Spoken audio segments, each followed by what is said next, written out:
10, 9, 8, 7, 6, 5, 4. 3, 2, 1.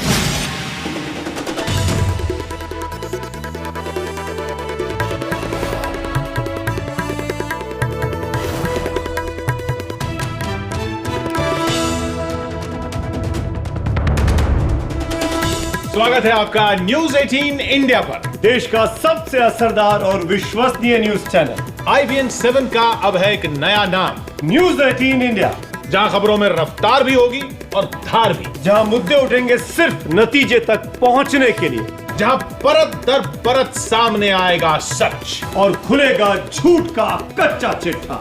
News 18 India. News 18 India, डंके की चोट पर। जवाबदेही के नाम पर सवालों की लंबी डोर हो, जब वादों की भीड़ में सिर्फ दावों का शोर हो, जब झूठ की फुसफुसाहट में चीखें भी गुम हो जाती हो, सच की जान की कीमत ज़बां की बेड़ियां चुकाती हों, जो कहना है वो कहना है डंके की चोट पर।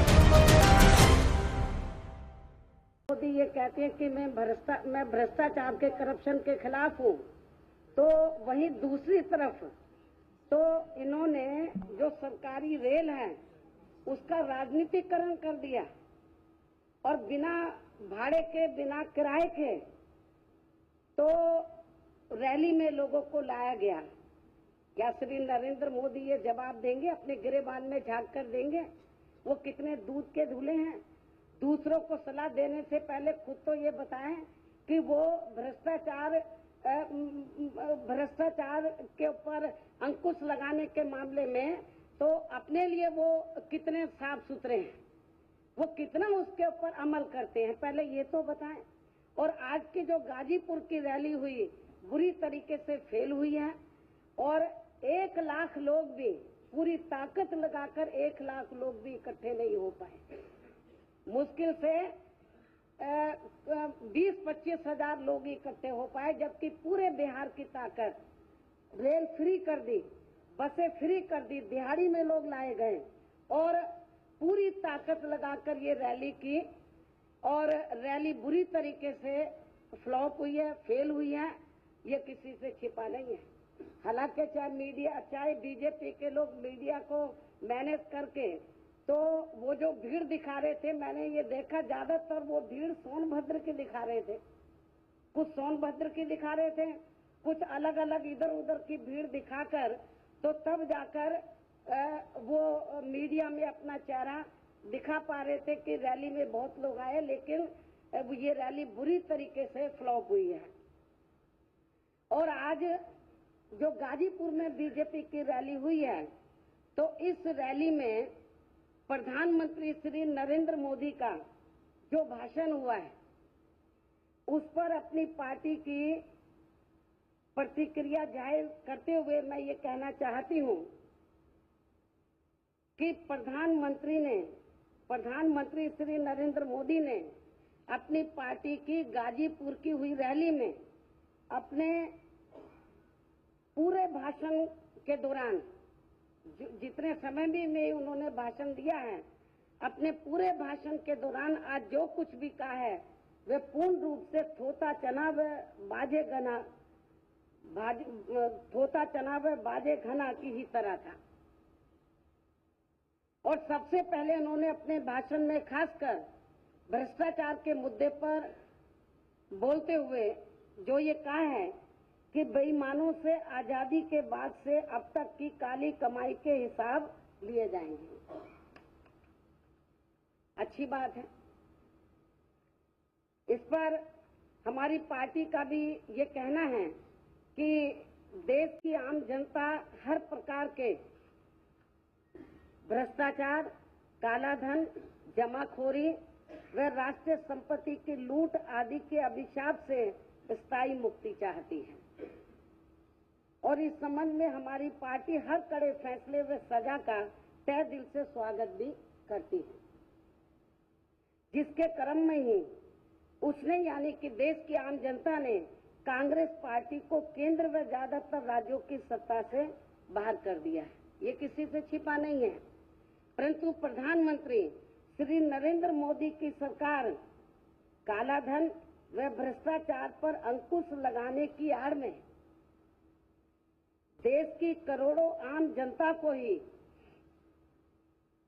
खुले आसमान के नीचे लाकर खड़ा करवा देगी। इस भयावह स्थिति की कल्पना लोगों ने कभी भी नहीं की थी। और वहीं दूसरी तरफ केंद्र की भाजपा सरकार ने महाभ्रष्टाचारी ललित मोदी व विजय माल्या को देश से भगा दिया, बाहर भेज दिया, विदेश भेज दिया। और साथ ही देश में 66,000 करोड़ रुपए के काले धन को भी सफेद करवा दिया और उनमें से किसी का भी काला चेहरा आम जनता के सामने नहीं आने दिया, अभी तक नहीं आया है। किंतु 500 व 1,000 रुपए के नोटों पर पाबंदी लगाकर देश के गरीबों, मजदूरों, किसानों, कर्मचारियों, महिलाओं, बच्चों, छात्रों, युवकों, बुजुर्गों, मरीजों, लाचार लोगों को भारी मुसीबत में डालकर उन्हें घंटों घंटों खुले आसमान में खड़ा करवा करके सामूहिक तौर पर जन पीड़ा देने का ये गलत काम अवश्य ही इन्होंने किया है। इस प्रकार देश की आम जनता को सामूहिक तौर पर ऐसी कड़ी सजा क्यों? इसका जवाब श्री नरेंद्र मोदी को जरूर देना होगा। इसके अलावा देश की लगभग समस्त आर्थिक गतिविधि व करोड़ों छोटे व मध्यम व्यवसायों को ठप करके यहाँ भारत बंद का जो आयोजन भाजपा सरकार द्वारा किया गया, जैसे हालात अब पैदा हो गए, ऐसा लग रहा है जैसे भारत बंद हो गया हो। अर्थात यहाँ भारत बंद का जो आयोजन भाजपा सरकार द्वारा किया गया है, उससे अच्छे दिन की उम्मीद लगाए बैठे करोड़ों लोगों को अब यहाँ काफी ज्यादा बुरे दिनों का सामना करना पड़ रहा है और अब वे इस नारकीय स्थिति से यथाशीघ्र मुक्ति चाहते हैं। इतना ही नहीं बल्कि केंद्र सरकार द्वारा लोगों से अगले 1 महीने तक धैर्य रखने के लिए जो कहा जा रहा है, वह सरकारी घोषणा वास्तव में लोगों के जख्मों पर नमक छिड़कने जैसा ही है, ऐसा प्रतीत हो रहा है।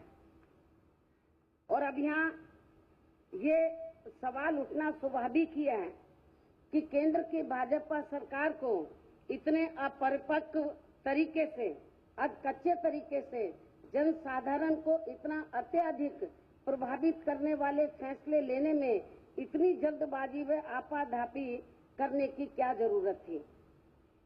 जब हम जल्दबाजी बोलते हैं तो कल प्रधानमंत्री जी बोल रहे थे कि हमने ये कोई फैसला जल्दबाजी में नहीं लिया है। उनका ये कहना था कि ये फैसला हमने सीक्रेट रखा और 10 महीने से इसकी तैयारी चल रही थी। मैं पूछना चाहती हूँ प्रधानमंत्री जी से, 10 महीने का समय बहुत होता है। 10 महीने में यदि इनकी सही मायने में तैयारी होती तो आज जो बुरा हाल है पूरे देश के अंदर, लोगों को 1-1 हजार के नोट तक, लोगों को 1,000 रुपए तक भी नहीं मिल रहे हैं, लोगों को 2,000 रुपए तक भी नहीं मिल रहे हैं। कितना बुरा हाल है। एटीएम मशीनें खराब पड़ी हुई हैं, बैंकों से पैसा नहीं मिल रहा है और ज्यादातर मीडिया के लोग दिखा रहे हैं कि एटीएम और ये जो बैंकों में पैसा आया ही नहीं है। 10 महीने की तैयारी चल रही है तो 10 महीने में तो ये जो नए नोट ला रहे थे वो कहाँ हैं? वो तो जनता के सामने आने चाहिए। और ये बहाना बना रहे हैं कि बैंक जो है वो कभी छुट्टी का बहाना, कभी बोलते हैं कि अभी पैसा आ रहा है, थोड़ा इंतजार करो। तो बहुत बुरा हाल है पूरे देश के अंदर। यहाँ ये भी तो ये आपाधापी जो मची हुई है, ये जो 10 महीने की बात कर रहे हैं, मैं समझती हूँ ये बिल्कुल गलत है। और 10 महीने का समय बहुत होता है। यदि 10 महीने में इन्होंने पूरी तैयारी की होती, इन्होंने 500 रुपए 1000 रुपए के नोट पर जो पाबंदी लगाई है, हमारी पार्टी कोई इसके खिलाफ नहीं है। हम इस